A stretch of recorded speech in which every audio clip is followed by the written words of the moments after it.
Hey there Internet, and welcome to a wrap-up video. Seeing as March is now already more than halfway over, I figured it was probably about time I got around to recording this video talking about the books that I read in February 2016. If you have not already read the book, We Should All Be Feminists, do it! It's such a quick read, totally inspiring. You can read it during the lunch break, and it's from this great perspective. It talks about the experience she's had being an African woman, experiencing the wider world, and how really we should all be feminists. Pick this up if you want your mind opened to what I believe should be a really standard idea. Stars Above is the latest and unfortunately final installment in the greater Lunar Chronicles universe. This collection of short stories by Marissa Meyer fills in between various gaps in the story. And the final story is a wonderful epilogue where we get to see most of our favorite characters again.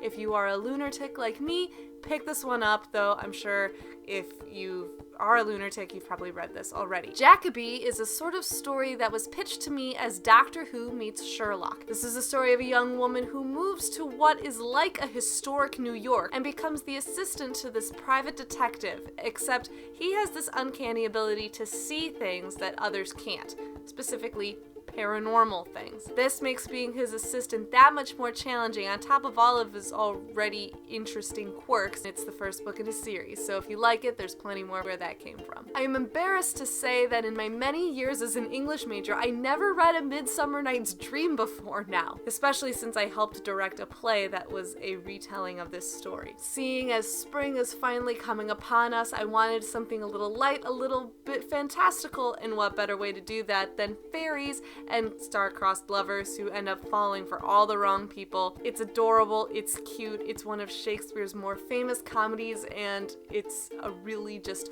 fun production. But then on a more serious bent, I read The Time Traveler's Wife. As the title suggests, this is the story of a man who has the ability to time travel, though it's completely beyond his control, and the woman who becomes his wife. It's a really great love story that was also turned into a movie, I want to say maybe about 10 years ago now. I was lucky enough to read 2 arcs last month. One was A Tyranny of Petticoats, and this was a collection of short stories all just talking about kick-ass women in various historical situations. These stories take place all around the world. A wide range of authors contributed to this collection. This was a really fun, really fast read. The other arc I got to read was A Week of Mondays by Jessica Brody. It's sort of like Groundhog Day meets Before I Fall. Ellie has what is pretty much the worst day of her life and goes to bed wishing that she could have a redo, that she could just make it go away clean slate. Except she ends up spending the next week of her life trapped in the same awful Monday. However, as the story goes on, she does learn her lessons, she finds herself again, and she finds what's really important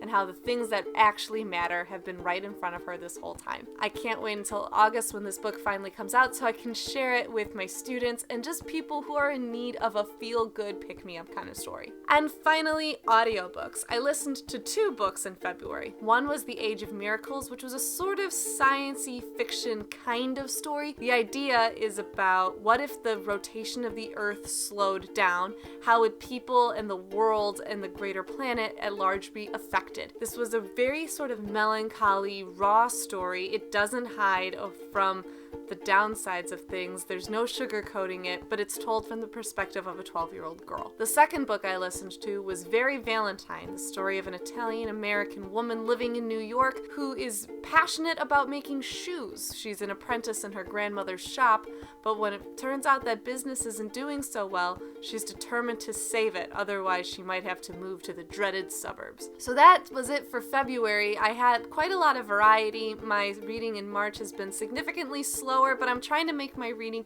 more purposeful, if not necessarily faster. I would love to know what you guys think. If you want to hear more, please tell me down in comments. All my usual links are down below. Comments are always welcome, and that's it from me for now. Take care. Bye! I'm currently reading Truth Witch by Susan Dennard, and if you like what you've seen here today, please like and please subscribe for more.